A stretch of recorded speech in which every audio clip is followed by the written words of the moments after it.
Priorização no estudo de piano. A questão que se coloca é, perante um programa extenso, como é que os pianistas organizam o seu estudo e tomam decisões sobre o que é prioritário. Daqui advêm dois conceitos, tomada de decisões e priorizar. Ambos os conceitos são interligados, pois a priorização auxilia a tomada de decisões. Apenas vou falar da priorização. Foquei-me também no processo de estudo de alunos de ensino secundário, apenas pianistas do 6º, 7º e 8º grau. Por que é importante saber priorizar?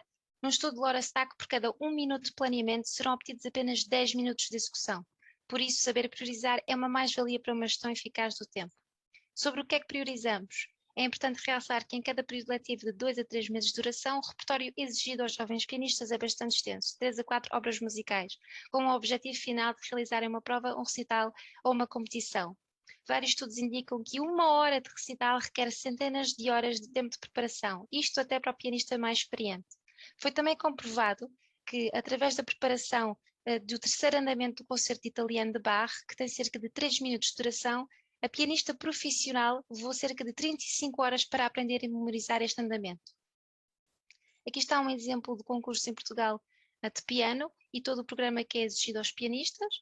Aqui está também o programa mínimo de 8º grau do Conservatório em Viseu, que é bastante explícito quanto ao programa mínimo de cada período. Aqui consta também um exemplo de programa de 8º grau de piano. Vou agora falar do termo Artistic Practice as Research. Este combina o termo de practice, ou estudo em português, com o termo investigação, research em inglês, gerando assim um resultado mais pragmático, produtivo e fluido para o aluno. Estudos indicam que a APAR procura a problematização, a complexificação, com o objetivo de aprimorar e transformar o estudo individual. Há também uma conexão emocional e espiritual com a prática e estudo do piano e transforma o trabalho diário, que é repetitivo, numa meditative journey.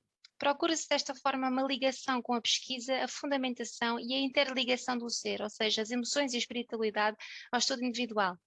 No entanto, o que se verifica em pianistas mais jovens ou com menos experiência é a utilização por inteiro do seu tempo de estudo para apenas ler a música ou corrigir problemas técnicos, não sobrando assim tempo para treinar a verdadeira arte de fazer música.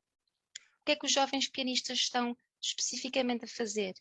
Durante o seu estudo individual, eles iniciam com exercícios técnicos, nomeadamente escalas, seguem para a leitura à primeira vista e após 2 horas de estudo, o cansaço revela-se e o pianista toca a peça a grandes velocidades.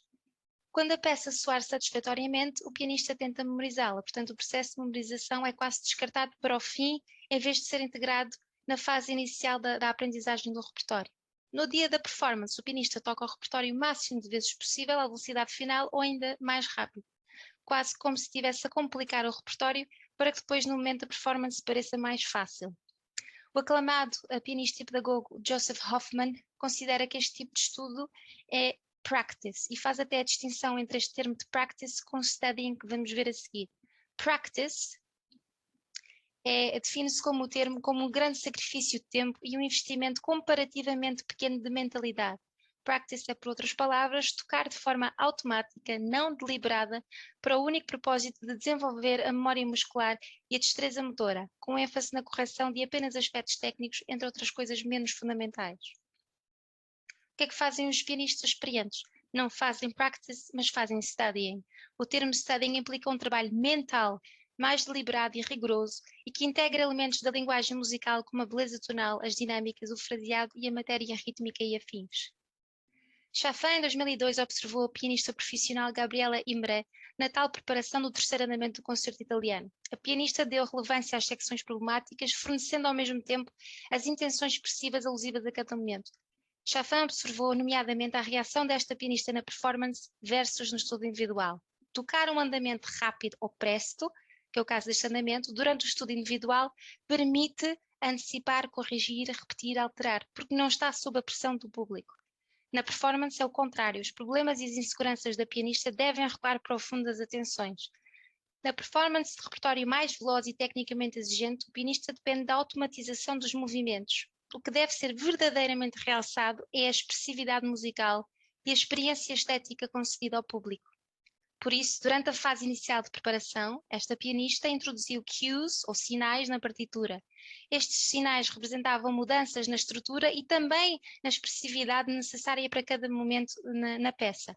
A introdução adiantada destes cues expressivos permitiu que a pianista formasse uma memória muscular e auditiva de cada momento, automatizando-se assim as passagens técnicas e expressivas mais complexas. O que é que os pianistas experientes fazem também?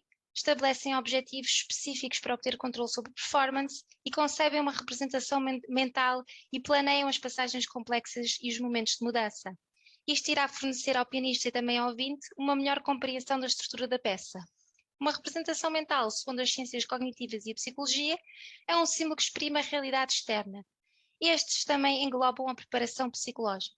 O pianista Yuri Egorov afirma que nas semanas anteriores à performance toca o repertório, imaginando os sentimentos que irá ter, o público e a diferença no som resultante tanto do nervosismo como do piano que lhe é estranho e também da acústica da sala.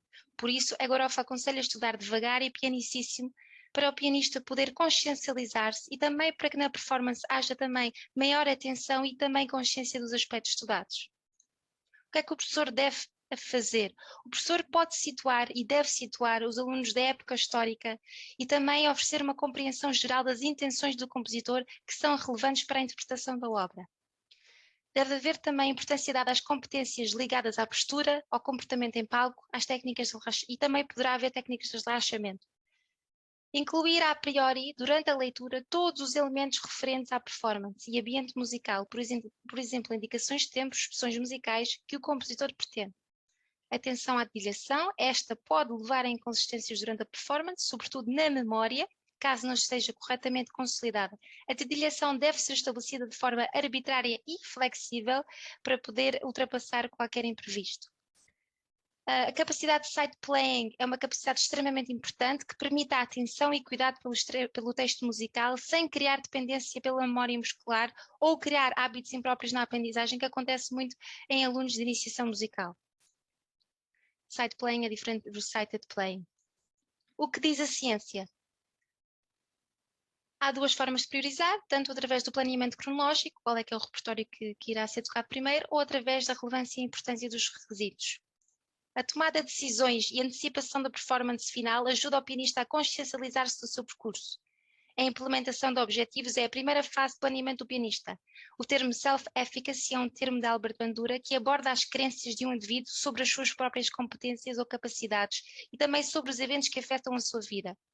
Self-efficacy, ou autoeficácia de uma pessoa, pode fornecer a base para a motivação, o bem-estar e a realização pessoal. A monitorização da performance permite a testagem das capacidades e dos conhecimentos do próprio pianista. O estudo supervisionado pelo professor ou por alguém experiente ajuda na manutenção da concentração do aluno.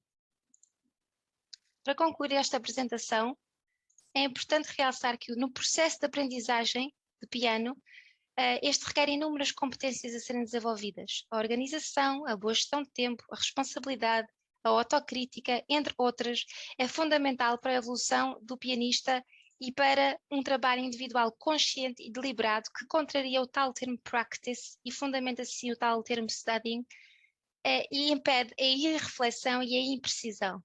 O que leva a compreendermos o que é realmente prioritário no estudo de piano depende de um processo de autorreflexão do aluno e também de avaliação por parte do professor. Quais são as fragilidades do aluno? Quais as secções mais complexas dentro daquele repertório? Deve-se fazer uma representação mental do momento final da performance e procurar automatizar tanto física como psicologicamente todos os aspectos necessários para a performance. Transformar os obstáculos em algo verossímil e execuível. Priorizar tanto através de um planeamento cronológico ou priorizar através da relevância ou importância dos requisitos. Concordo mais com esta última opção porque permite ao aluno combater os seus medos e deixar para o último aquilo com o qual se sente mais à vontade. Por fim, admite que o processo de priorizar, de planear e antecipar durante o complexo processo de tocar piano pode ser facilitado com a experiência e maturidade do pianista. Todavia, é sempre essencial que o professor valorize o quanto antes os conceitos apresentados neste slide para dessa forma instituir todas as competências imprescindíveis para um pianista autónomo e bem-sucedido. Assim termina a minha apresentação. Obrigada.